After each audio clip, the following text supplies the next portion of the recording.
తిరుమల శ్రీ వెంకటేశ్వర స్వామివారిని సినీ నటి ప్రణీత సుభాష్ కుటుంబ సభ్యులతో కలిసి బుధవారం నైవేద్య విరామ సమయంలో స్వామివారిని దర్శించుకుని ఆశీస్సులు అందుకున్నారు. వీరికి ఆలయ అధికారులు దర్శన ఏర్పాట్లను చేశారు. దర్శనానంతరం ఆలయంలోని రంగనాయకుల మండపంలో వేద పండితులు వేద ఆశీర్వచనం చేయగా ఆలయ అధికారులు స్వామివారి తీర్థ ప్రసాదాలను అందజేశారు.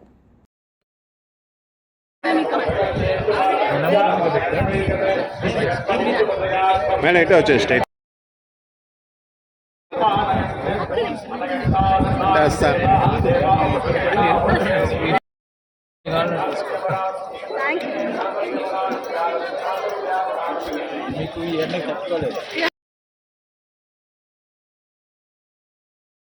1 సెకండ్ మేడం. ఇక్కడ